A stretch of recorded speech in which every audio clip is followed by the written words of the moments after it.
So it's Mecha Week at the studio because I'm working on a ton of Gunpla videos for our main Vallejo channel.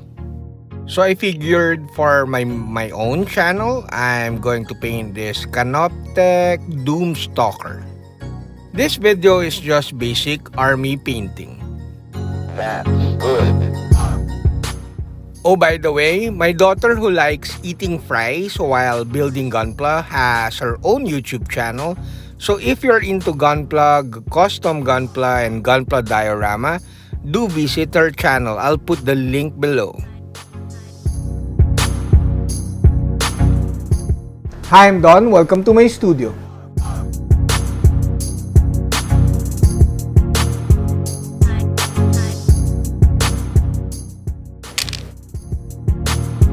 These brands are partners and sponsors of this channel. So today we're using the Redgrass glass palette. We start with dry brushing as usual so that it kind of jump starts the project for me. Our first color is chocolate brown because I can't find my flat brown or flat earth. Notice I'm not unloading the paints on a piece of towel or tissue paper, and I'm just unloading it on the glass palette. I think people call this heavy dry brushing because we did not unload the paints and we did not unload it on a towel or tissue paper, so we have quite a lot of paint on the brush. Also note that I did not thin the paints while for dry brushing, so I just straight from the bottle and use the paints for dry brushing. Now in this next clip, it's kind of amusing that you could actually get all of the paints from the glass palette. This is why I really love the glass palette. There's no wastage of paint, and you could grab everything if you need all those paints for your model.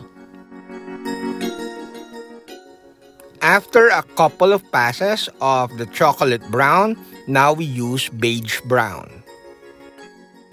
It's important to note that you need to maximize the previous color, meaning a couple of passes or even 3 passes of chocolate brown, so that you could really see the full coverage of that color on the model before you move on to a lighter color. It may not be obvious in the video that I applied a couple of passes of beige brown around the groundwork area or the base of the model before I called it done. Also make sure that you let the previous layer dry before you do another round of dry brushing.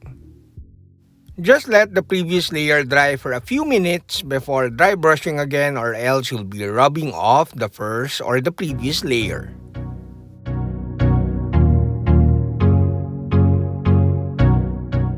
Now we do the usual dry brushing. Here in the graphics, I called it dry brushing. Another reason why I need to use a towel or tissue paper is because the metal color, they're a bit too runny if you use them directly from the bottle. You may use gunmetal from the model color range or dark steel from the mecha color range, but I really like burnt iron because it's subtle and it's a nice underpainting. Obviously, I'm not going for a very vibrant metallic finish. Also, a few parts of the armor here will be tinted or filtered to look like copper. This part, I chose to use dull aluminum. You could use chrome because the purpose of this color is to really give nice edges or edge highlighting via dry brushing. This also brightened up some of the armor parts that will be filtered to look like copper later. Imagine this as like a zenithal underpainting, only we're using like metallic colors because I don't want to paint actual copper colors because it I will tend to overbrush and paint the other parts that are not copper. With this technique, we have a monotone underpainting, and thus we could selectively color with inks or washes so that we don't have to meticulously paint with actual copper paints or copper colors. And also, we could it's okay to overbrush, paint the other parts because we're painting with a neutral metallic color. Now we use the airbrush. There's no really very obvious advantage of using the airbrush. I just want to finish this model faster because again I'm working on a lot of videos for our main Vallejo channel and I just have to have a video for my own channel. You could see in the video here I'm painting the lenses or the eyes of the scarabs. You don't really have to use an airbrush with this one. I'm just flexing that I'm pretty good with the airbrush too.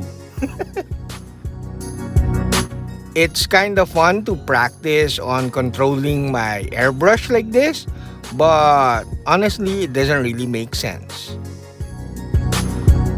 It doesn't make sense because it's kind of easier to just brush paint those tiny details and highlights instead of using an airbrush.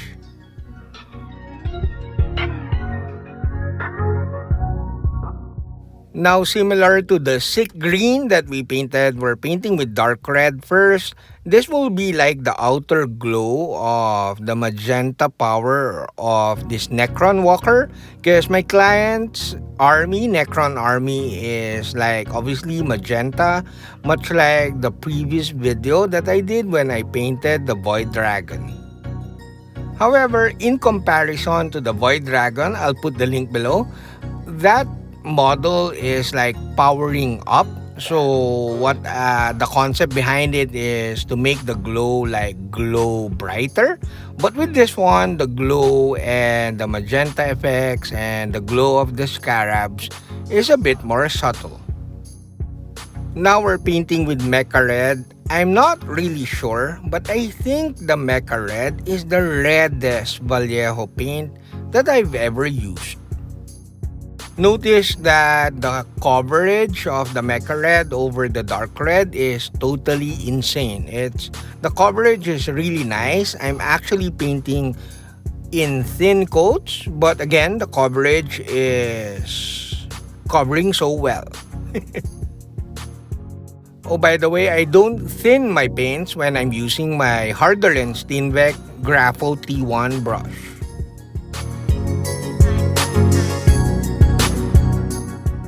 Now we are almost done. We're done with the base color of the glowing effects. Now we use mecha washes and sepia ink. It's been a while since I used my mecha washes because to be honest, I'm kinda trying not to use them as often for miniatures because I'm kinda reserving them for my gunpla painting. I always say this in my previous videos, especially my glazing videos, that I prefer inks over washes. A big, humongous however though, because I usually refer to washes in terms of model washes. But the mecha washes, they are awesome. The mecha washes are marketed as a more durable version of the model washes. However, based on my observation, the mecha washes are actually they're in the middle of the model washes and inks in terms of stainability or coverage. Simply put, I think or I feel that the mecha washes are more opaque versions of model washes. So they're actually perfect for what we're doing here. We're basically doing a lazy wash, but we did not thin the mecha wash so that it will filter or cover change the color of our underpainting really well. Also notice that I'm using a big or bigger than usual flat brush so that we reduce like the chances of producing watermarks. Now we use sepia ink. Sepia ink is like stains too much, so we thinned it 1:1 with water. Painting inks directly from the bottle to your model is kinda risky because again, inks are very harsh and they're very opaque. Using mediums with inks is a really good option because it softens the inks or you just add more water. Now we use the Mecha Black Wash. I thinned it around 2 parts wash and 1 part water. Now we apply the Mecha Black Wash all over the model, especially on the parts or armor parts that are not copper. This black wash will like give more volume or will make the details like give more definition to the mechanical details of this model. Needless to say, I highly recommend the mecha washes. However, I just refrain from using it too much because I'm reserving it for like gunpla use. The Mecha Black Wash, even if thinned like 2 parts wash and 1 part water, has very nice coverage, so I did not need to do another pass or another coat of black wash after like painting the initial coat.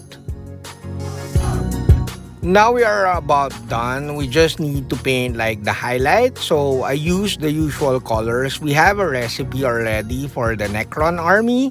So I use like the yellow green for the highlights of the scarabs. And of course squid pink and magenta for the highlights of the magenta power.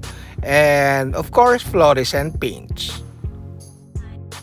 As I've said in the thumbnail, this is just basic army painting, so we're just improving the highlights with a bit of brush painting.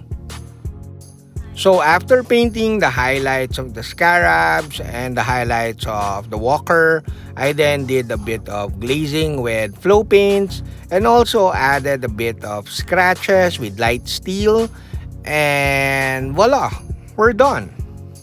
That's it, Pansit. So I'm pretty happy with the overall look of the model, especially with the amount of time that I spent on painting the model. It took me around like 3 hours to finish the whole model.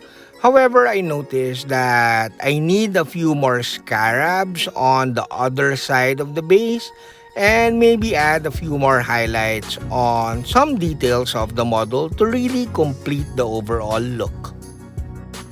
So I'm going to put this aside because I need to paint a couple more of this model. This was basically a test like paint job, and then I need to paint a couple more for the army of my client.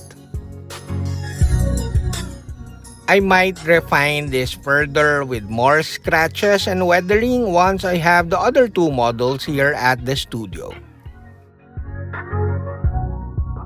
But for now, this is a bit short of like achieving our golden lemon standard, but we're going to push this to golden lemon soon. That's it, we're done. I hope you liked the video. Do like, comment, subscribe, and consider joining the channel so that you'll be part of our Discord community. Saludos!